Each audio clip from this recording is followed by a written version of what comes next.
같이 읽겠습니다. 꽃보다 아름다운 사랑. 우리는 누구를 어떻게 사랑해야 하나요? 라는 제목입니다. 말씀 읽겠습니다. 같이 시작. 대답하여 이르되 내 마음을 다하며 목숨을 다하며 힘을 다하며 뜻을 다하여 주 너의 하나님을 사랑하고 또한 내 이웃을 내 자신같이 사랑하라 하였나이다. 예수께서 이르시되 내 대답이 옳도다. 이를 행하라 그러면 살리라 하시니. 아멘. 한 주간 어떻게 잘 지내셨나요? 네. 자, 가장 아름다운 계절이 왔습니다. 거리마다 벚꽃이 만개하여 사람들은 꽃을 보면서 어렸던 마음을 녹이고 있는 것 같습니다. 보면은 그러죠. 꽃들도 자신들의 아름다움의 잣대를 드러내어 하나님을 찬양하는 것 같습니다. 교회에 들어오는 입구에도 보셨죠? 무슨 꽃이 있었는지. 네, 베고니아도 있고 후쿠시아도 있고 장미도 있습니다. 이 꽃들이 우리를 참 기쁘게 해주고 있습니다. 이렇게 하나님의 만드신 이 자연, 이건 진달래인가요? 아름다운 꽃들을 보면은 참 너무나 행복합니다. 미소가 지어집니다. 하나님은 이렇게 우리에게 우리를 보라고 이렇게 아름다운 꽃들을 우리에게 주셨습니다. 하나님은 그런데 이 꽃들보다 더 아름다운 것을 주셨습니다. 그것이 뭘까요? 꽃보다 아름다운 것은 바로 사랑인 줄 믿습니다. 율법의 완성은 사랑이라고 하였습니다. 그래서 지금은 무엇하기 좋은 계절이냐면 사랑하기 딱 좋은 계절입니다. 옆 사람에게 한번 인사할까요? 사랑하기 딱 좋은 계절이래요. 네, 아멘. 하나님은 하나님의 백성을 이렇게 출애굽하여서 가나안 땅으로 인도하여 주셨어요. 그리고 나서 율법을 주셨습니다. 율법은 뭐냐면 하나님의 말씀이고 반드시 지켜야 할 것입니다. 율법 중에 최고의 것은 뭐냐면 바로 오늘 본문에 나오는 바로 사랑의 법인 줄 믿습니다. 그런데 하나님이 우리에게 사랑하라 하셨지만 먼저 우리에게 사랑을 보여주셨어요. 그래서 하나님은 우리를 먼저 사랑하셨는데요. 말씀도 있잖아요. 우리가 아직 죄인 되었을 때 우리를 위하여 십자가에 죽으심으로 하나님에 대한 자기 사랑을 확증하셨느니라 말씀하시잖아요. 그래서 하나님은 이렇게 사랑하셨는데 또 스바냐에서도 이렇게 말씀하세요. 같이 한번 읽겠습니다. 너의 하나님 여호와가 너희 가운데 계시니 그는 구원을 베푸실 전능자이시라. 그가 너로 말미암아 기쁨을 이기지 못하시며 너를 장단히 사랑하시며 너로 말미암아 즐거이 부르며 기뻐하시리라 하리라. 아멘. 하나님은 이렇게 우리를 사랑하셨어요. 어떻게요? 우리로 말미암아 기쁨을 이기지 못하여 하시며 잠잠히 사랑하시며 너로 말미암아 즐거이 부르며 기뻐하시리라. 이렇게 주님은 우리를 이렇게 사랑하셨습니다. 그래서 오늘 제목도 꽃보다 아름다운 사랑이라는 제목입니다. 이 세상에서 가장 하나님을 사랑하는 사람은 다윗이 아니었을까 생각이 듭니다. 하나님을 사랑하지 않으면 저주를 받을 것이라고 성경에도 나와 있어요. 우리가 하나님을 사랑할 수 없다고 하는 것은 핑계인 것 같습니다. 그래서 정말 우리가 하나님을 사랑해야 될 줄 믿습니다. 하나님을 사랑하십니까? 아멘. 우리 모두 하나님을 사랑합시다. 뿐만 아니라 우리 또 서로를 우리가 더 사랑합시다. 우리 영미스에 나와서 이렇게 찬양하는 모습 두 분은 막 이렇게 흔들고 찬양하고 두 분은 경직돼서 찬양하시더라고요. 듬직하시더라고요. 그래서 참 이렇게 뭐랄까 참 서로 사랑하는 모습이 참 아름다웠습니다. 그리고 내 구주 예수를 더욱 사랑 이 찬양하는 모습도 참 아름다웠습니다. 율법의 완성 그것은 꽃보다 아름다운 사랑인 줄 믿습니다. 오늘 본문에서는 예수님이 우리가 사랑해야 할 대상을 순서로 말씀하세요. 바로 하나님을 사랑하고 내 이웃을 내 몸과 같이 사랑하라 말씀하신 거에서 우리는 순서를 이렇게 정했습니다. 첫 번째 하나님 사랑, 두 번째 나를 사랑, 세 번째 이웃 사랑입니다. 그래서 제가 이것을 오늘 말씀을 드릴 텐데 다 하지 못할 거예요. 다 하지 못하면 또 다다음 주에 이어서 계속 하도록 하겠습니다. 사랑받는 자는 또 사랑하는 자이더라고요. 그래서 사랑받는 자는 또 사랑하잖아요. 또 그리고 사랑하는 자는 또 사랑받게 됩니다. 그래서 사랑은 동전의 양면인 것 같습니다. 첫 번째, 우리가 누구를 사랑해야 될까요? 첫 번째로는 바로 하나님을 사랑하기입니다. 그러면 하나님을 어떻게 사랑해야 할까요?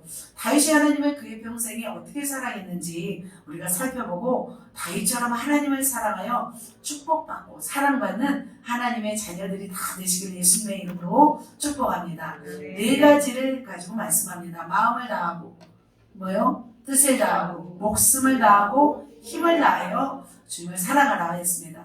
다윗이 어떻게 그렇게 사랑했는지 차근차근 보도록 하겠습니다. 첫 번째, 시작. 마음을 다하여 하나님을 사랑하라. 다윗은 마음을 다하여 사랑했습니다. 시편 27편 4절 읽겠습니다.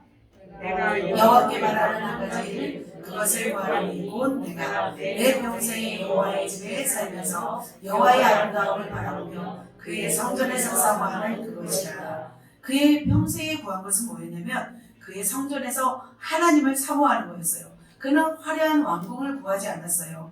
주의 성막에서 주의 아름다움을 사모하였습니다. 그는 하나님의 말씀을 사모하고 하나님과 깊은 영적 교제를 누렸습니다. 힘들 때나 좋을 때나 하나님과 함께하는 삶을 살았습니다. 참 아름다운 시로 하나님을 찬양하였습니다. 그리고 또 정말 그 내면의 깊은 마음을 하나님께 시로 적어서 표현하였습니다. 대표적인 시가 저는 이 시더라고요. 같이 한번 우리가 고백합시다. 나의 힘이 되신 여호와여, 내가 주님을 사랑합니다. 여호와는 나의 반석이시오, 나의 요새시오, 나를 건지시는 이시오, 나의 하나님이시오, 내가 그 안에 피할 나의 바위시오, 나의 방패시오, 나의 구원의 뿌리시오, 나의 산성이시로다. 너무나 아름다운 시죠. 찬송가에도 찬양도 있잖아요. 나의 힘이 되신 여호와여, 내가 주님을 사랑합니다. 여러분 고백하시죠?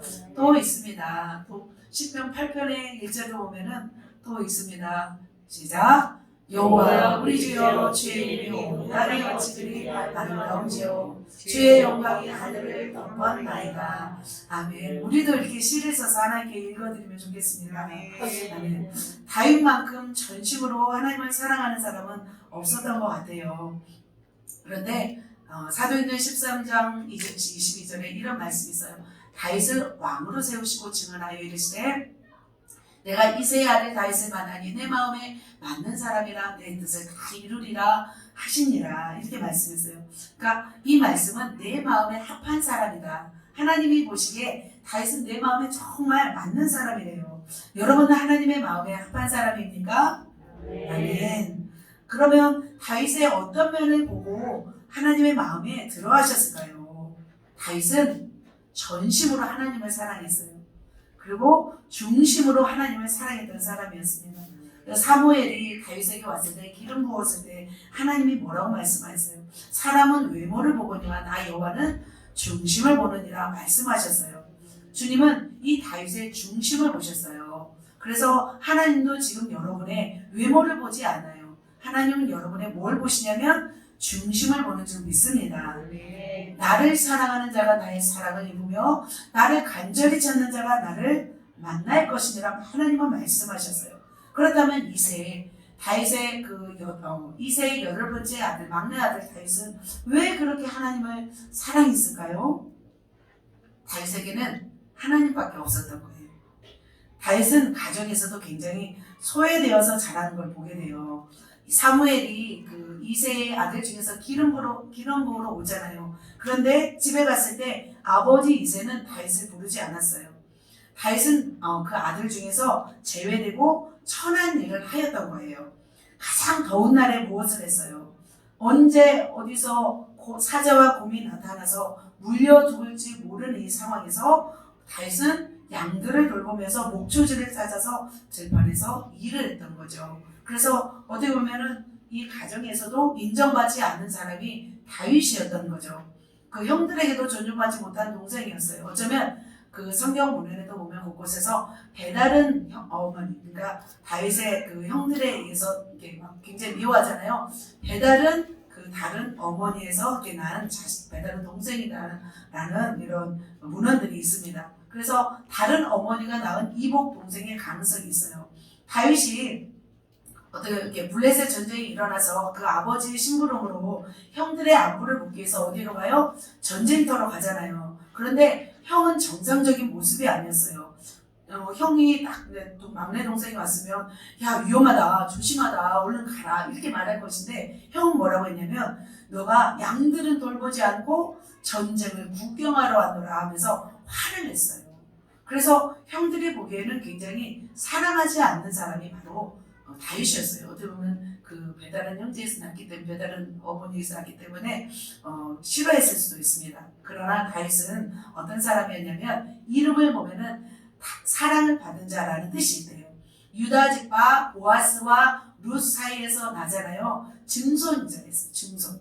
그리고 이세의 8번째 아들이었습니다. 그 얘기는 7명의 형들과 2명의 누이가 있었어요. 그리고 그는 8명의 아내가 있었어요. 누구였어요? 미갈, 아이노암, 아비가일, 마아가, 깃. 모르는 사람, 아비다, 레글라라는 사람도 있고, 마지막으로는 그 바세바라는 사람도 있었어요. 그러니까 10명의 아들이 있었고, 8명의 부인이 있었고, 또 다른 아내들을 끊임없이 맞이하였어요. 그래서 또 다른 아내들을 통해서도 9명의 아들과 딸 하나를 두었습니다. 어쩌면 이 다윗에게는 결핍이 있었던 것 같아요. 이렇게 부인이 많음에도 불구하고 그는 누구의 아내를 취해요? 바로 우리아의 아내 바세바를 취하는 모습을 봅니다. 우리아는 누구예요? 다윗의 37명 그 충신 중 한 명이었어요. 이처럼 보면은 바세바를 범하는 모습을 보는데 다윗의 이런 결과는 뭐냐면 사랑의 결핍의 영향 아래서 자라서 환경이 있다고 가능성이 있다고 봅니다. 그 결과 어떻게 돼요? 다윗의 가족은 굉장히 힘들었어요. 그 아들 암논이 있잖아요. 첫째 아들 암논이 압살롬의 누이를 범해요. 근데 압살롬의 누이 다말이 죽자 압살롬이 또 어떻게 해요? 다윗의 아들 암논을 죽이는 사건이 있어요. 그리고 압살롬은 어떻게 해요? 다윗에게 반역을 꾀하여서 왕의 자리를 누렸습니다. 그래서 한동안 다윗의 가정에서는 칼이 떠나지 않는 그런 가정이었어요. 다윗은 이렇게 이 결핍으로 인해서 어쩌면 하나님을 더 사랑하고 또 하나님만을 사랑하는 사람이 되었을지 모릅니다. 왜냐하면 결핍이 많은 사람일수록 어때요? 결핍이 많은 사람일수록 갈급함이 많아요. 그래서 하나님을 사랑하는 사람으로 만들기 위해서 때로는 하나님이 이 결핍을 허락하시기도 하세요. 왜냐하면 사람이 아닌 하나님으로 채우도록 하는 것이었죠. 다윗은 특별히 이렇게 하나님을 사랑했어요. 그리고 다윗도 하나님도 다윗을 이렇게 사랑하는 것을 봅니다. 그의 채워지지 않은 이 빈 공간을 어떻게 채우냐면 하나님으로 채우고 늘 하나님을 찬양하고 하나님을 노래하며 중심으로 전심을 다하여 하나님을 사랑한 다윗입니다. 그런 다윗에게 하나님은 무엇을 주시냐면 축복하여 주십니다. 일개 양치기 목동에게 무엇을 주시냐면 왕을 주십니다. 하나님은 이스라엘 통일 왕국 그 왕으로 이 다윗을 뽑습니다. 처음에는 유다 지파의 왕으로 추대됩니다. 헤브론에서 7년 반 동안 나라를 다스립니다. 그러나 2년 반 동안 이제 25세씩 북이스라엘 다스리고 있는 동안 그 이후에 보면은 이제 그 이스라엘 모든 지파가 나와서 다윗에게 왕이 되달라고 해요. 사무엘하 5장 1절 읽겠습니다. 시작. 이스라엘 모든 지파가 헤브론에 이르러 다윗에게 나와 이르되 오소서 우리는 왕의 한 고려입니다. 이렇게 모든 지파가 이제 나와서 다윗에게 우리의 왕이 되달라고 하는 거예요. 그래서 다윗은 왕이 되었어요. 그렇게 하나님을 사랑한 다윗에게 하나님은 이 나라까지도 주신 것을 볼 수 있습니다. 그렇다면 다윗이 이렇게 하나님을 사랑했는데 우리는 어떻게 하나님을 사랑해야 할까요? 우리도 전심으로 하나님을 사랑해야 될 줄 믿습니다. 중심으로 하나님을 사랑해야 될 줄 믿습니다. 우리가 다윗보다 더 하나님을 사랑하는 사람이 이곳에 많이 나왔으면 좋겠습니다. 우리가 이제 하나님을 사랑하는 것을 우리가 표현했으면 좋겠어요. 우리가 어떻게 하면 하나님을 사랑하는 마음을 표현할까? 사람은 입술로 말을 하고 고백을 할 때 그 사랑이 더 커져요. 그래서 하나님을 사랑하는 시를 적어서 공모작을 해서 우리 교회에서 누가 가장 하나님을 애타게 사랑하는 마음으로 글을 썼는지 한번 우리가 그런 시간을 만들었으면 좋겠습니다.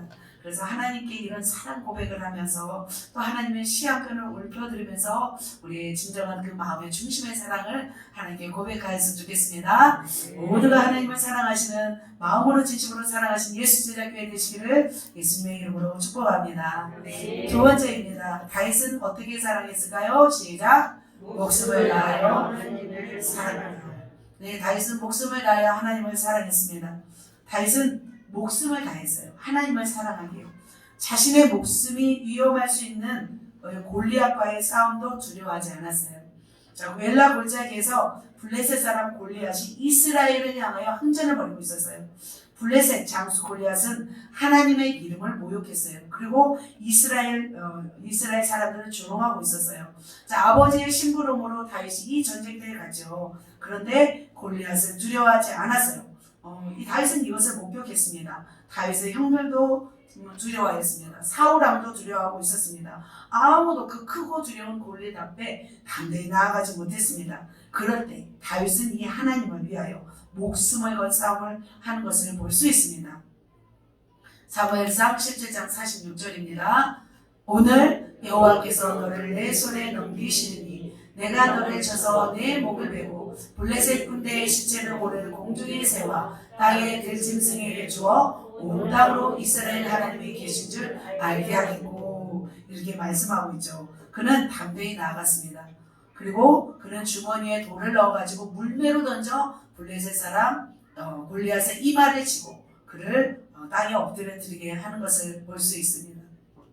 자, 이렇게 싸우죠. 다윗과 골리앗의 싸움은 굉장히 정말 두렵고 떨리는 싸움이었습니다. 그러나 이 싸움에서 목숨을 건 이 다윗의 이 투쟁으로 인해서 바로 승리하게 되었습니다. 다윗은 하나님의 증거를, 사랑하는 증거를 목숨을 걸며 싸우며 보여주었습니다. 그는 생명의 위협 앞에서도 목숨을 걸고 하나님의 이름을 위해 싸운 것입니다. 다윗은 그 어린 나이에도 사실 17세예요. 청소년 시절이에요. 하나님을 사랑했으며 왜 상대하기 그 어려운 골리앗을 두려워하지 않고 하나님을 위하여 나아갈 수 있었을까요? 어떻게 이렇게 나아갈 수 있었을까요? 다윗이. 그것은 하나님을 목숨만큼 사랑했기 때문입니다.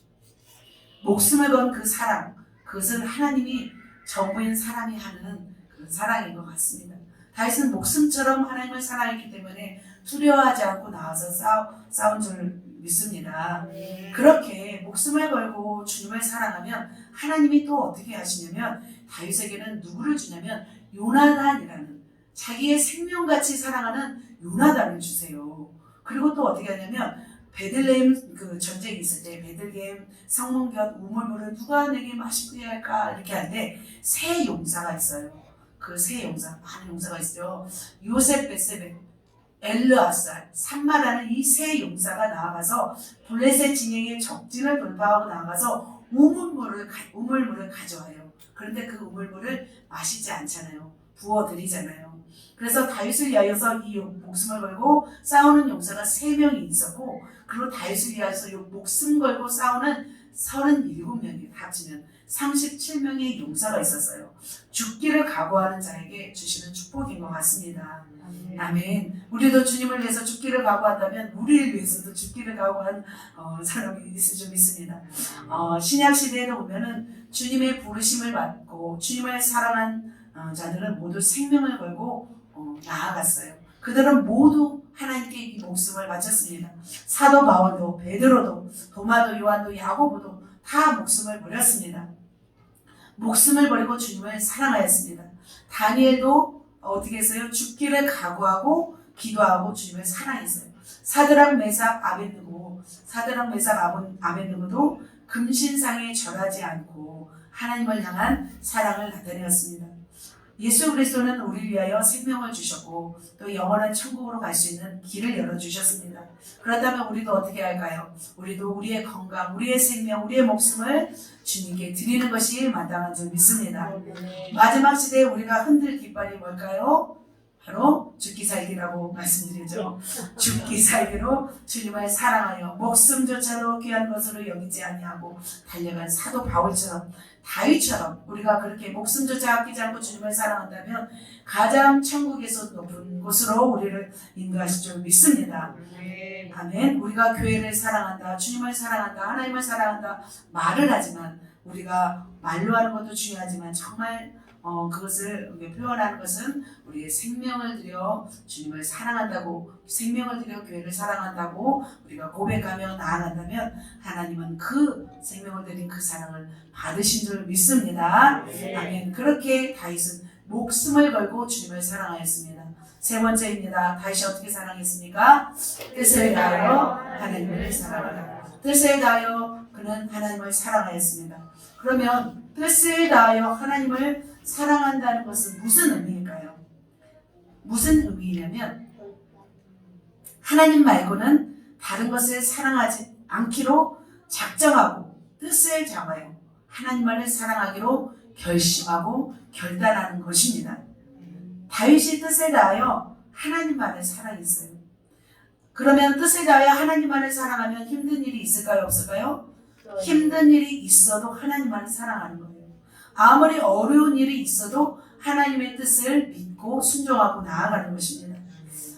다윗은 어떤 것에 뜻을 적였냐면 하나님이 기름 부어 세운 왕을 자기 손으로 죽이지 않겠다고 뜻을 정하여 그렇게 결단했어요. 그게 왜냐면 무엇이냐면 그것이 하나님이 기뻐하는 뜻이었기 때문입니다. 다윗은 소년 시절에 아버지의 양을 쳤어요. 아까 보셨죠? 아버지의 양을 쳤어요. 그런데 17세가 되었을 때 왕으로 기름 부음을 받아요. 근데 그 이후로 굉장히 어려움이 있죠. 다윗은 악기 실력이 뛰어났어요. 그래서 사울이 그 악기가 들려서 귀신이 들려서 막 어지러울 때 정신병에 걸렸을 때 다윗이 와서 하프를 연주하고 악기를 연주하면 그 악기가 떠나갔어요. 그리고 다윗은 블레셋과의 전쟁 가운데 골리앗을 이겼어요. 그래서 많은 여인들이 막 노래를 불러요. 어떤 노래 불렀냐면 사울은 천천히요 다윗은 만만이라 이렇게 노래를 불러요. 사울은 이 말을 듣고 너무나 화가 나서 다윗에게 창을 던져요. 벽에다 막 창을 던져가지고 다윗을 죽이려고 해요. 다윗은 몸이 재빨랐는지 피했어요. 그래서 겨우 목숨을 유지하죠. 그리고 계속해서 다윗은 사울을 피해 다녀요. 혹독한 시련이 시작되었어요. 처음 알기 때문에 다윗은 이제부터 너무나 힘겨운 시간들이 시작되었던 거예요. 그 가운데 이제 요나단이 다윗을 사랑하여서 우정이 있었고 또 사울의 딸 미갈과 결혼해서 어떻게 또 이제 결혼이 시작되었지만 그때부터 다윗에게는 어려움이 시작되었습니다.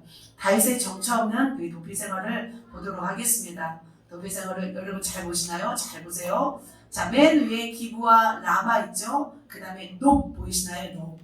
자, 도피처를 보면 처음에 높으로 갑니다. 높으로 가면은 거기서 누구를 만나냐면 아히멜렉 제사장을 만나요. 그리고 거기에서 그 진설병을 먹고 그리고 골리앗 칼을 줘요. 거기서. 그리고 도액이라는 사람이 있었어요. 도액이라는 사람이 있었는데도 그냥 이제 노브로 가서 이제 가드로 가죠. 그때 무슨 일이 있었냐면 바로 그 다윗이 노베에 있었다는 것만으로 다윗을 도와주었다는 것만으로 사울 왕은 그 아히멜렉 뿐만 아니라 85명의 제사장을 다 죽여요.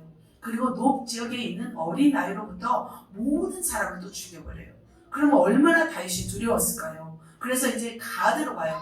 가드 왕 아기스에게 갑니다. 그리고 이제 너무 두려운 나머지 이때 다윗은 어떻게 하냐면 미친 척을 해요. 수염에 침을 흘리고 막 미친 척을 해요. 그래서 목숨을 유지해요. 그리고 나서 가디에서 아둘람 굴로 갑니다. 아둘람 굴로 갔다가 그 다음에 어디로 가냐면 아둘람 굴에 사람들이 몰려와요. 이때 환난당한 자, 빚진 자, 그 온 집에 400명 가량이 몰려와요. 400명을 데리고 모압으로 가자 선지자 갓이 와서 말해요. 다시 이스라엘 땅으로 가라. 그래서 이제 어디로 가냐면 모압에서 유대로 가죠. 헤레스풀 보이시죠? 아들람굴에서 모압 에돔 갔다가 자 그 다음에 헤레스풀로 가요.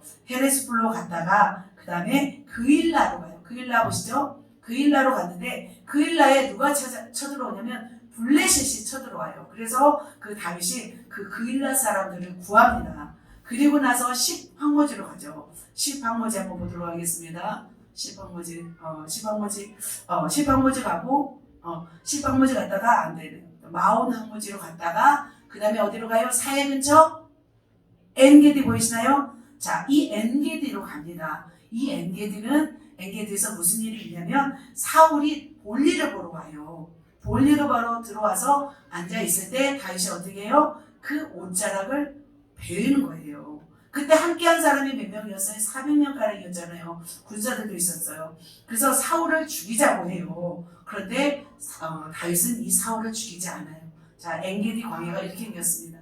굉장히 험악한 것이죠. 사무엘상 24장 6절입니다. 같이 읽겠습니다. 시작. 내가 손을 들어 여호와의 기름 부음 받은 내 줄을 치는 것은 여호와께서 명하신 것이니라. 여기서 죽이지 않아요. 그리고 이렇게 명령하고 그리고 보여줍니다. 그리고 나서 어디로 떠나냐면 자, 엔게디에서 밑으로 쭉 내려가면 어딘가요? 바란 광야. 바란 광야 보이시죠? 바란 광야에 있었을 때 사무엘이 죽어요. 굉장히 다윗은 슬펐을 거예요. 사무엘이 어쩌면 이스라엘의 어떤 영적인 지도자가 죽게 됩니다. 이때 다윗은 또 어디로 올라가냐면 갈멜, 중간쯤에 갈멜 보이시죠? 거기서 누구를 만나냐면 나발과 아비가일을 만납니다. 그래서 나발이 죽고 아비가일을 아내로 취합니다. 그리고 나서 황무지로 갔다가 이제 마온으로 오게 됩니다. 이때 황무지에 있을 때 어떤 일이 있냐면 사울이 3,000명을 데리고 광야로 내려와요.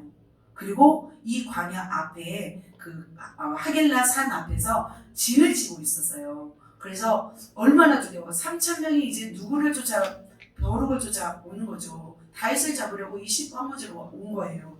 그럴 때 다윗은 어떻게 하냐면 밤에 아비새와 함께 밤에 가서 사울의 머리 보이면 사울이 자고 있었어요.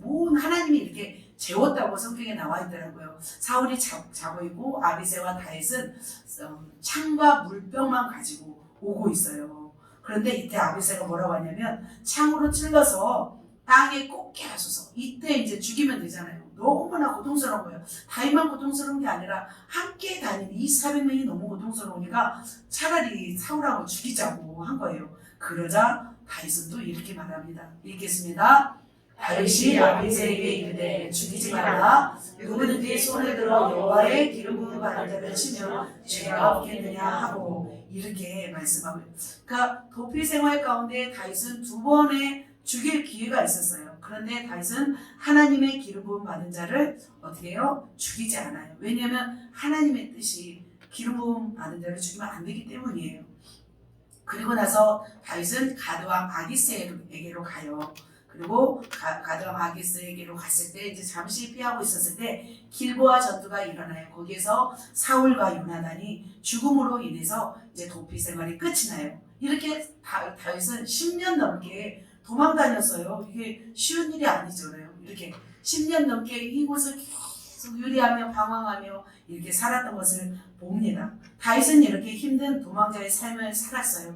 얼마나 힘들었을까요? 그러니까 청소년 시절부터 하나님의 뜻을 어기지 않고 다윗은 이렇게 살았던 것을 봅니다.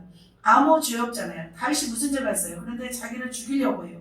그리고 어떻게 죽이려고 하는 사울을 다윗은 또 어떻게 살려주잖아요. 그런 대적하지 않았고 오히려 피했어요. 그리고 유리하며 도망치며 사는 삶을 살았습니다. 왜냐하면 하나님의 선한 뜻을 알았기 때문이에요. 그리고 이렇게 힘든 광야 도피 생활 가운데서도 다윗은 뜻을 정하여 하나님 안을 사랑하겠다고 살았기 때문에 이것을 견뎌낼 줄 믿습니다. 그러니까 하나님이 고난을 준다 할지라도 하나님을 원망하지 않고 하나님을 떠나지 않았어요. 오히려 하나님을 신뢰하고 입술로 범죄하지 않고 죄를 짓지 않고 하나님이 허락한 연단을 받았어요. 왜냐하면 뜻을 정하여 하나님 안을 사랑하기로 결단하였기 때문이에요. 마찬가지예요. 우리가 하나님의 뜻을 정하여 사랑한다고 결단하면 좋은 일만 있을까요? 그렇지 않을 수도 있어요. 왜냐하면 정말 하나님을 사랑하는 자는 십자가 지는 삶을 살아야 하기 때문인 거죠. 우리의 물질을 드려야 되고 우리의 시간을 드려야 되고 우리의 몸을 드려야 되는 거예요. 그러나 하나님 향한 뜻을 정하여 사랑한 자는 결국 떠나지 않을 줄 믿습니다. 뜻을 정한 다니엘, 그죠? 왕의 진묘와 포도주로 자기를 더 더럽히지 않잖아요. 여러분에게 어려움이 있습니까? 예수를 믿으면서 어려움이 있습니까? 하나님을 사랑한다는 것은 그 어려움을 믿음으로 받아들이는 것인 줄 믿습니다. 우리는 뜻을 정하여 그래서 하나님을 사랑해야 될 줄 믿습니다. 하나님은 똑똑한 연단 위에 또 하나님이 하실 일이 있기 때문에 끝까지 하나님을 믿고 신뢰한다면 하나님이 우리를 더 사랑해 주실 줄 믿습니다. 아멘. 저는 이번에 이제 사랑하는 남편 목사님을 이렇게 데려가시는 과정 속에서 참 많이 힘들었어요. 너무나 고통스러웠어요. 더군다나 제가 또 코로나를 겪고 있었기 때문에 뭐 몇 배로 더 힘들었던 것 같습니다. 그런데 견딜 수 있는 이유 중에 하나가 이거였어요. 제가 뜻을 정하여 하나님을 사랑하였고 또 하나님의 뜻은 언제나 선하다는 것을 믿었기 때문입니다. 우리가 그렇게 저뿐만 아닌가요? 여러분은 어떻게 보면은 영적 아비를 잃은 거잖아요. 여러분에게도 이것이 굉장히 슬픈 일이었어요. 그러나 우리가 하나님을 뜻을 정하여 사랑하기 때문에 또 하나님의 뜻은 선하다고 믿었기 때문에 우리는 견뎌낸 줄 믿습니다. 하나님의 뜻은 무엇이었냐면 최선을 다해 힘겹게 살아온 목사님을 이제는 쉬게 하는 것이었어요. 그리고 이제는 바로 바톤 터치하여서 그 하나님의 뜻을 저를 통해서 여러분을 통해서 이어가게 하시려는 그 하나님의 선한 뜻이 있었기 때문에 또 우리가 그것을 믿었기 때문에 우리가 견뎌낸 줄 믿습니다. 사랑하는 성도 여러분, 여러분의 삶에 도저히 이해되지 않은 고통이 있는지요? 여러분의 삶 가운데 내가 하나님을 믿었는데 그토록 하나님을 사랑했는데 왜 나에게 이렇게 힘든 일이 왜 있느냐고 여러분 반박하고 있는 분은 없는지요? 그러나 우리가 하나님의 뜻은 언제나 선하십니다. 우리가 뜻을 정하여 하나님을 사랑한다고 고백하면 반드시 하나님의 때 아름답게 그 뜻이 이루어진 줄 믿습니다. 다윗은 이처럼 뜻을 정하여 하나님을 사랑하였기 때문에 20년이 넘도록 이 도피 생활을 하는 가운데서도 하나님을 원망하지 않고 하나님을 미워하지 않고 하나님을 떠나지 않으며 끝까지 하나님의 뜻을 쫓아서 결국은 도피 생활이 끝나고 왕의 자리에 이른 줄 믿습니다. 네 번째입니다. 같이 읽겠습니다. 힘을 다하여 하나님을 사랑하라. 이거죠. 자, 다윗은 힘을 다하여 사랑했습니다. 자, 엘리 제사장 그 사울왕 때, 지금은 사무엘이 때인데 그 전에 엘리 제사장 사울왕 때에 이스라엘 왕국이 블레셋과의 전투에서 패배했어요. 그래서 완전히 멸망 직전에 이르렀어요. 법궤도 빼앗겼어요.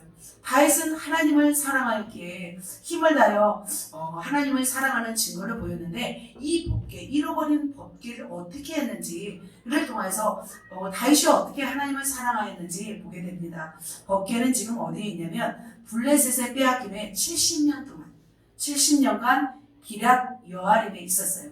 다윗은 여기서 어떻게 하냐면 힘을 다하여 하나님을 사랑하는 모습을 보여줘요. 그래서 보면 사무엘하 6장 1절에 보면 3만 명을 모아요. 이제 왕이 되었죠. 다윗이 왕이 된 후에 3만 명을 모아서 이 법궤를 가져오려고 하는 노력을 합니다. 그래서 사무엘하 6장 5절에 보면은 온 족속, 이스라엘 온 족속을 모아서 잣나무로 만든 악기, 수금, 비파, 소고와 양금, 재금으로 여호와 앞에서 막 연주를 하는 거예요. 막 연주를 하면서 온 힘을 모아서 이 법궤를 모시고 오려고 해요. 그런데 나곤의 타작마당에서 어떤 일이 있냐면 소가 갑자기 뛰어요. 이제 법궤를 어떻게 모셔와야 되는지 몰랐던 거죠, 다윗이 이때만 해도. 왜냐면 양측이 목동이었는데 뭐 알겠어요? 뭐 그 제사장도 아니고. 그래서 그 이제 소에다가 이제 법궤를 모셔오니까 막 소가 뛰는 거예요. 그러자 우사가 어떻게 해요? 우사가 법궤에 손을 대고 그리고 죽어요. 그러자 3개월 동안 어떻게 하냐면 오벳 에돔 집에 있게 돼요. 법궤를 모셔오지 못해요. 그런데 오벳 에돔이 복을 받는 거예요. 그러자 다윗이 다시 생각을 해요. 어떻게 하면 이 법궤를 모셔올 수 있을까? 문헌을 연구하면서 어떻게 하냐면 바로 이렇게 해요. 같이 읽겠습니다.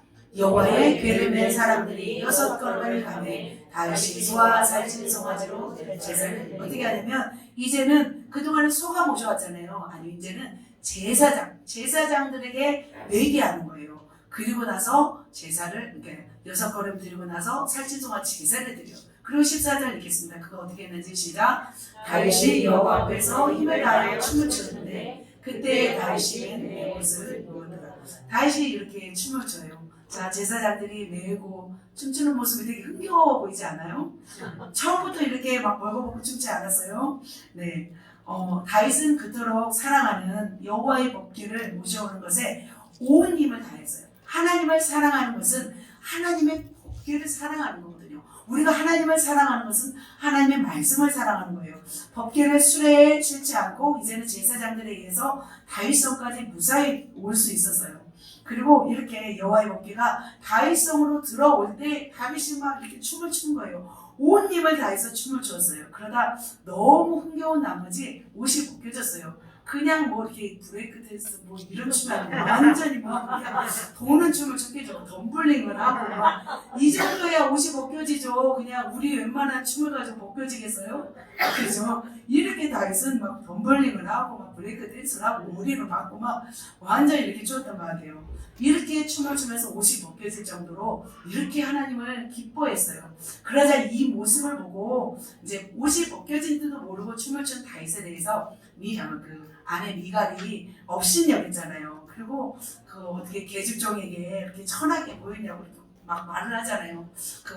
괴롭히잖아요. 그러자 다윗의 고백이 너무 멋진 고백이 있습니다. 같이 한번 고백해 봅시다. 시작. 내가 이보다 더 낮아져서 스스로 천하게 보일지라도 내가 말한 바 계집종에게는 내가 높임을 받으리라 한지라. 이처럼 혼신을 다해서 춤을 추어도 사람들이 나를 천하게 보인다 할지라도 나는 더 낮아지겠다 이거예요. 하나님 앞에서. 지금 다윗은 왕인 거예요. 신하도 아니에요. 왕이 사람들 앞에서 벌거벗은 임금님, 그죠? 우리 바로 다윗이 벌거벗은 임금님인 것 같습니다. 바로 이렇게 막 댄스를 추면서 들어왔어요. 자, 이렇게 법궤를 모셔왔어요. 이렇게 힘을 다해서 모셔왔어요. 얼마나 힘들게 모셔왔어요. 제가 상황을 쭉 설명해 드렸잖아요. 그런데 여기서 멈추지 않았어요. 다윗은 무엇에 힘을 다했냐면 이제는 성전을 짓고자 하는 마음이 강했어요. 그런데 다윗은 너무나 많은 피를 흘렸기 때문에 성전을 지을 수 없고 너의 자손을 통해서 그 솔로몬을 통해서 건축할 것이고 그의 나라가 영원히 견고하게 되리라. 그렇게 성전을 이제 너는 지을 수 없고 너희 아들을 통해서 짓겠다. 하나님이 이렇게 말씀했어요. 그러면 다윗은 여기서 멈출 수도 있잖아요. 아, 안 되는구나 하지 않았어요. 다윗은 어떻게 했냐면 성전을 지을 모든 재료들을 준비했어요. 자, 봅시다. 자, 보면은 눈으로 보세요. 다윗이 명령하 이스라엘 땅에 거류하는 이방 사람을 모으고 석수를 시켜 하나님의 성전 건축할 돌을 다듬게 하고 또 그리고 뭐예요? 다윗이 또 문짝못과 거멀못셋을 철을 많이 준비해요. 그 당시엔 철이 많은 것도 아니었잖아요. 또 무게를 달 수 없을 만큼 힘이 많은 돛을 준비하고 또 백향목을 무수히 준비하였으니 또 축하하면서 마지막 절 읽겠습니다. 그러므로 시작. 그러므로 내가 이제 그것을 위하여 준비하리라 하고 다윗이 죽기 전에 많이 준비하였더라. 아멘. 다윗은 이렇게 성전을 준비할 재료들을 다 준비했어요. 솔로몬이 준비한 것이 아니에요. 다윗이 다 준비했어요. 힘을 다해서 하나님을 사랑하는 결과 바로 이렇게 준비했던 걸 볼 수 있습니다. 그래서 이렇게 완성이 됐어요. 솔로몬이 막 성전을 짓고 막 하잖아요. 지혜와 함께 뭘 받아요? 부귀와 영화까지 다 받잖아요. 솔로몬 성전 이렇게 지었습니다. 바로 이렇게 어마어마한 성전이었습니다. 금으로 만들고 지성소, 성소 다 이렇게 만든 것이 바로 누가 준비한 거예요? 다윗이 준비한 건 줄 믿습니다. 이처럼 다윗은 법궤를 모셔오는 일에 힘을 다했어요. 그리고 모든 아까 3만 명을 준비해서 왔잖아요. 그리고 온 이스라엘 백성들 다 모였어요. 법궤를 모셔오는데 그리고 그 앞에서 춤을 추잖아요. 그리고 그 백성들에게 먹을 것을 다 나눠줘요. 성경에 다 나와 있더라고요. 그리고 있는 힘을 내서 뭘 했냐면 성전 지을 준비를 하는 모습을 봅니다. 그러면 우리도 힘을 다해서 주님을 사랑해야 할 텐데 우리는 다윗만큼은 이렇게 못할 수도 있어요. 하지만 우리는 최선을 다하는 거예요. 우리가 찬양을 할 때 최선을 다해서 우리가 다윗처럼 춤을 추면서 이렇게 찬양을 할 수 있는 거죠. 옷을 이렇게 꼭 싸매고 이렇게 마음껏 춤을 춥시다. 그리고 기도를 간절히 하는 거예요. 기도를 저도 이제 30대 때 너무 하나님 제가 목소리가 너무 예쁘니까 이 목소리를 자랑하고 싶은 마음이 컸어요. 노래를 잘하는 사람들은 자기 노래 막 하고 싶은 게 있잖아요. 여러분 없나요? 있어요. 그게 가수들 보면 얼마나 막 째를 내고 막 그러잖아요. 왜냐면 자기를 자랑하고 싶은 거예요. 목소리를. 저도 그게 있었어요. 목소리 너무 예쁘니까. 근데 하나님 내가 나야 자랑을 이제 안 하고 이 목소리를 하나님께 드립니다 하면서 엄청 부르짖었어요. 지금은 좀 양로당이 되었는데 목소리가 아무튼 그렇게 힘을 다해서 여러분도 한 가지씩 하나님께 드리는 거예요. 우리가 또 전도하는 일에 우리가 힘쓰면 되는 거예요.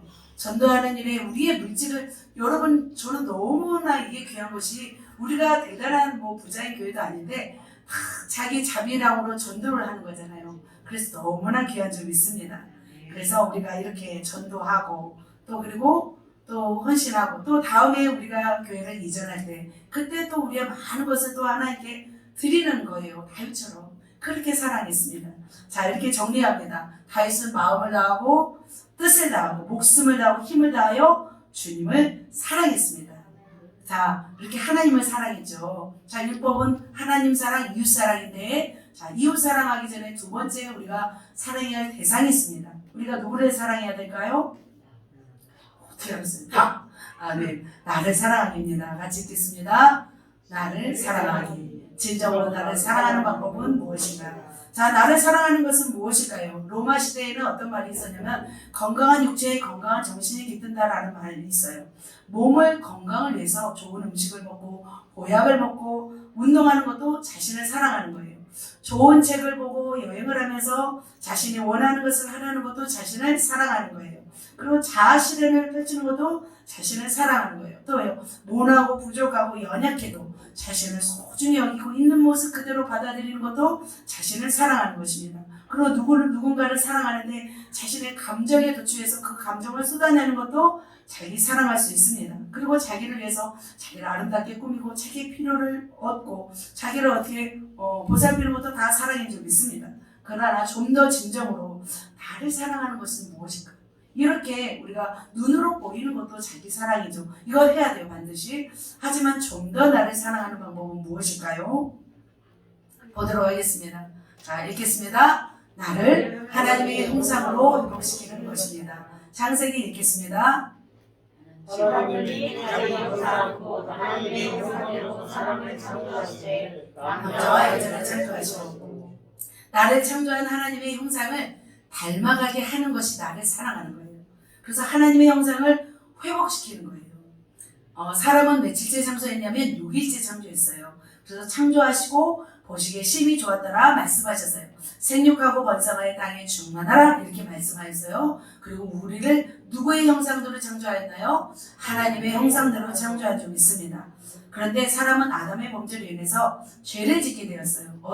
어그러지고 거스레리 세상 가운데서 타락하고 말았어요. 그래서 하나님은 이렇게 말씀하죠. 로마서 3장에 보면 의인은 하나도 없나니 하나도 없으며 깨닫는 자도 없고 하나님을 찾는 자도 없고 다 치우쳐 함께 무익하게 되고 선을 행하는 자는 없나니 하나도 없도다 이렇게 말씀하고 있어요. 모두가 죄로 인해서 하나님의 형상에서 어긋나 버렸어요. 그래서 우리가 해야 할 일은 뭐냐면 이 하나님의 형상을 회복하는 것이 자기를 사랑하는 것이라는 거예요. 자신을 사랑한다는 것은 자기 안에 있는 가장 아름다운 모습, 그것을 찾아내는 거예요. 그리고 그 모습대로 살아가는 것이 바로 자기를 사랑하는 거예요. 그 모습으로 하나님을 영화롭게 하는 것인 줄 믿습니다. 그 하나님의 형상을 우리는 회복해야 될 줄 믿습니다. 바로 그 하나님의 형상은 바로 뭐냐면 우리의 성품인 줄 믿습니다. 인간이 하나님의 성품을 감히 닮아갈 수는 없어요. 그러나 하나님과 인간은 예수님이 오셨잖아요. 인간으로 오신 예수님과 인간 사이에는 공유적인 속성이 있어요. 그래서 이 공유적인 속성들을 우리가 닮아내야 되고 나타내야 될 줄 믿습니다. 그래서 해야 할 일은 뭐냐면 바로 우리의 형상을 회복하기 위해서는 부정적인 자아상을 버려버려야 돼요. 그리고 긍정적인 하나님의 형상을 찾아내야 되는 거예요. 그러면 긍정적인 하나님의 형상에는 무엇이 있을까요? 성령의 9가지 열매가 있습니다. 사의와 오자양, 충원적, 사랑이라 분명, 오래 참음, 자비, 형성, 충성, 온유, 절제가 있습니다. 그리고 빛의 열매라는 게 있어요. 빛의 열매 말씀드렸죠. 착함과 의로움과 진실함, 그 외에도 거룩함, 경건, 정직, 진실, 담대함, 이런 성품들이 우리 안에 있는 거예요. 이것들을 우리가 개발시켜내서 우리로 하여금 우리의 더러워진 이 육의 속성, 죄악된 성품이 아니라 이런 성품들을 완전히 갈아엎는 것이 나를 사랑하는 거예요. 그래서 소극적 성품, 적극적 성품 있잖아요. 적극적 성품에는 온유함이 있고 겸손함이 있고 부드러움이 있고 따스함이 있고 어떤 사랑과 인내와 이런 성품이 있다면 적극적 성품에는 뭐예요? 용기가 있고 담대함이 있고 충성이 있고 순종이 있고 막 의로움이 있고 이런 것들이 적극적 성품이에요. 그래서 어떤 사람에게는 소극적 성품이 많은 분이 있고 어떤 분은 적극적 성품이 많은 분이 있어요. 그러나 우리는 이 모든 것을 다 갖추어내야 될 줄 믿습니다. 어떻게 하면 이 하나님의 형상을 회복할 수 있을까요? 바로 우리 안에 있는 여러분 안에 있는 여러 환경들이 있어 상황들 속에서 형성된 우리 안에 부정적인 성품들이 있어요. 이것들을 제거하는 거예요. 그런데 이 부정적 성품은 어떻게 생성되었냐면 우리의 잘못된 가치, 사상, 그리고 상처, 또 무의식으로 인해서 내가 잘못 만들어낸 그런 생각으로 인해서 만들어진 거예요. 또 누가 만들어지냐면 마귀가 만들어요. 마귀가 여러분에게 잘못된 생각을 주어서 잘못된 사상을 만들고 가치를 만들고 여러분의 성품을 만들게 돼요. 그래서 이것들을 다 쫓아내야 돼요. 마귀를 쫓아내고 상처를 치유되고 그리고 부정적 성품들을 타고나기를 또 우리 안에는 어떤 본성적인 그런 죄악된 성품들이 있어요. 이것들을 계속해요. 우리 끄집어내야 돼요. 끄집어내고 버리고 계속 기도로 인해서 또 불같은 기도로 말씀으로 그리고 또 우리에게 또 은사가 있잖아요. 강력한 능력의 은사로 이것들을 다 제거내야 될 줄 믿습니다. 자, 제거하게 되면 이 상태가 바로 제로 상태가 되잖아요. 근데 여기서 더 무엇을 해야 되냐면 예수님의 성품을 채우는 거예요. 예수 그리스도로 옷 입는 거예요. 그것은 말씀과 또 기도로 또 좋은 것을 내가 선택하고 또 기름 부어서 계속해서 채워 나가게 되는 거예요. 그리고 나를 어떻게 바라보는 거예요? 이제는 나를 하나님의 형상으로 바라봐 주는 거예요. 그리고 나를 그런 형상으로 또 바라봐 주면서 또 사랑하는 거예요. 그러면 우리는 어떤 사람이 되냐면 아주 새 사람이 되는 줄 믿습니다. 너희는 유혹의 욕심을 따라 썩어져가는 구습을 따른 옛사람을 벗어버리고 오직 너희의 심령이 새롭게 되어 어떻게 하나님을 따라 의와 진리의 거룩함으로 지으심을 받은 새 사람을 입으라. 바로 여러분이 새 사람을 입을 때 바로 여러분을 사랑하는 거예요. 내가 새 사람을 나를 위해서 먹는 것, 입는 것, 이런 갖추는 것보다 더 중요한 것은 나를 새 사람으로 만드는 것이 여러분 자신을 더 사랑하는 것인 줄 믿습니다. 저는 이 과정을 수없이 겪었어요. 그런데 강력한 하나님의 역사하심으로 변화된 시점이 있었어요. 그러면 제가 17살에 전주 유일여고 다녔어요. 유일여고 다니다가 제가 인천으로 이사를 가게 되었습니다. 거기서 작은 교회를 다니게 되었어요. 대학교도 멀지 않은 곳에 있어서 저는 편하게 이렇게 다니기 시작했어요. 그런데 행복하지 않았어요. 저는 19살에 자살을 생각했더라고요. 제가 그래서 유언장도 쓰고 그런데 자살할 수가 없었어요. 왜냐면 부모님이 계셨기 때문에. 그런데 어느 날 이렇게 보니까 제 안에 인생의 꿈도 없고 아무 생각 없이 제가 학교를 다니고 있더라고요. 대학교를 다니고 있더라고요. 이런 자신에 대해서 너무나 부끄러웠어요. 그리고 저 자신을 만족하지 않았어요. 저 자신을 사랑하지 않았어요. 그러다가 이것을 탈피하고 싶은 이거는 인간적인 마음이었어요. 내가 이것을 탈피해야지. 이왕 인간으로 태어났으면 인간답게 살아야지 생각을 하고서 어떻게 했냐면 매일 저는 거울을 보면서 웃었어요. 거울을 보고 제가 슬퍼도 제가 막 화난 모습 안 보이시죠? 저는 이것을 제가 20살 때 이것을 만들어냈어요.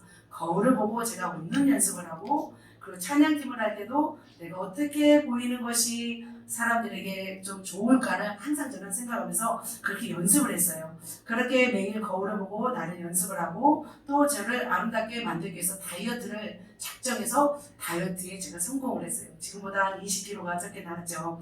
그래서 저는 많은 형제들과 많은 자매들에게 부러움을 샀습니다. 그렇게 그때서부터 이제 제가 인기가 많아졌고 많은 사람들이 저를 좋아해 주기 시작했고 자신감이 어느 때부터 생기기 시작했습니다. 그런데 끊임없이 반복되는 죄와 수치감, 거절감, 외로움, 이런 답답함 이것이 나를 사로잡게 해서 계속해서 나를 두렵게 만들었어요. 그리고 절망스러웠어요. 이렇게 변했을지라도 내면이 바뀌지 않으니까 그것이 너무나도 힘들었어요.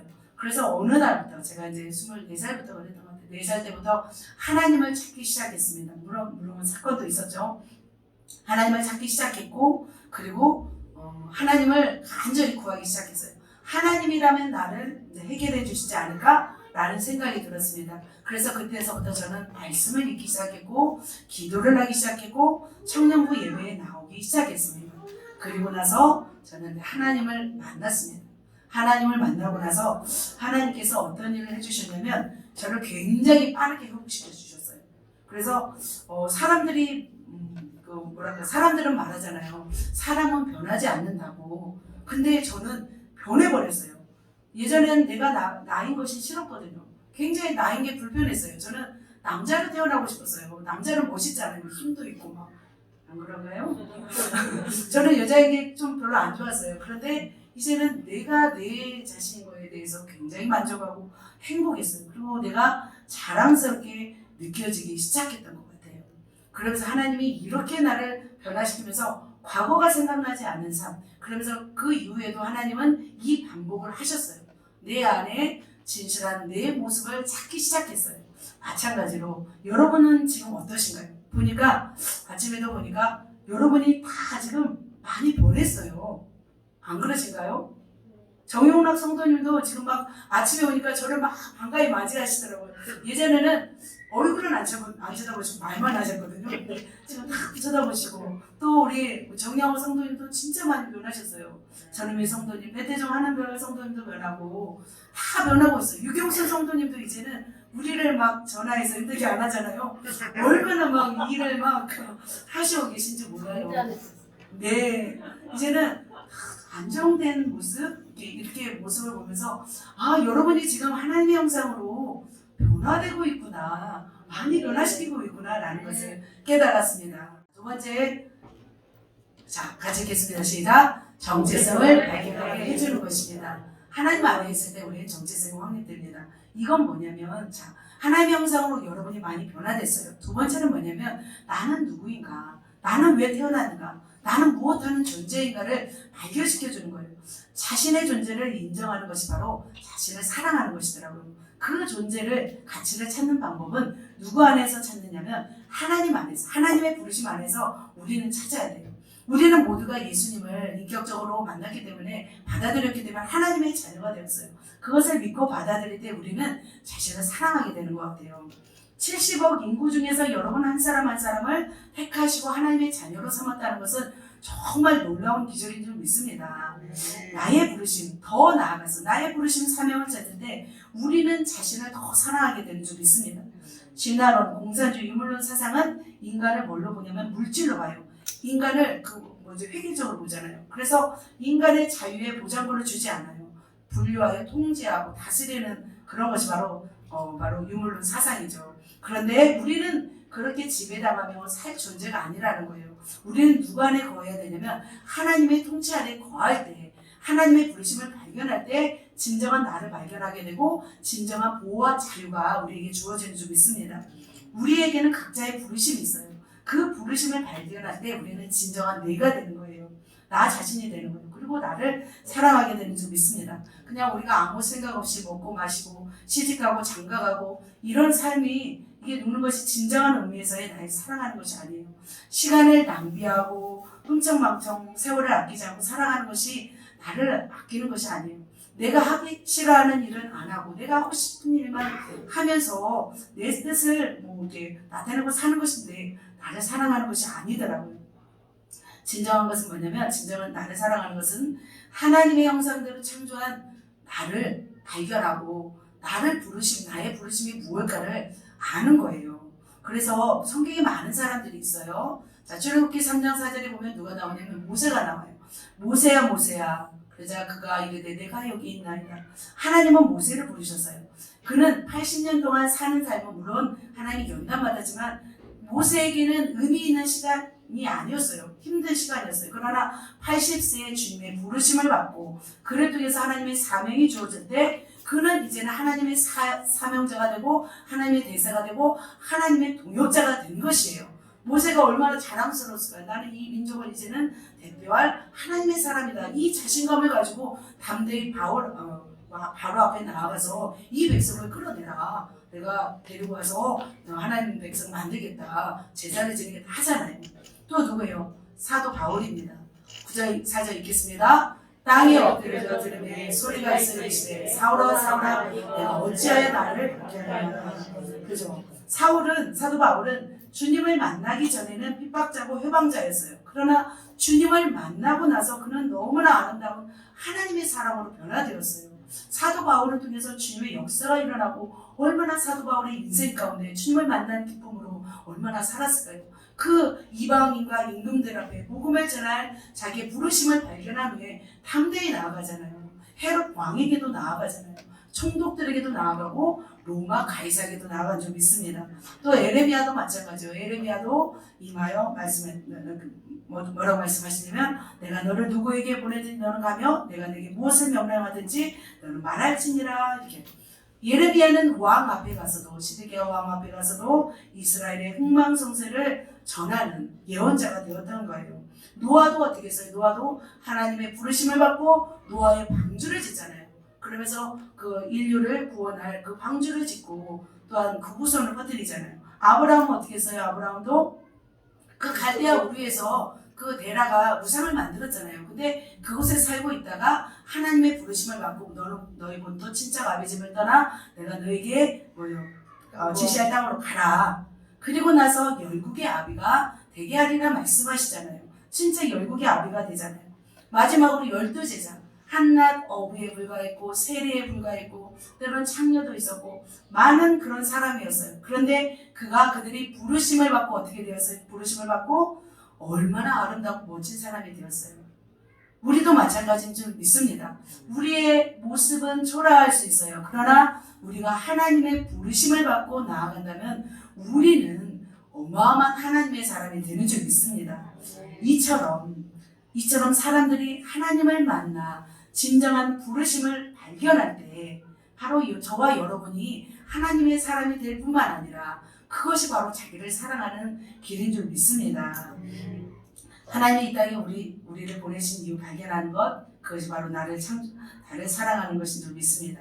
그래서 어떻게 하면 우리가 여러분 자신 한 사람 한 사람이 하나님의 부르심을 발견할 수 있을까?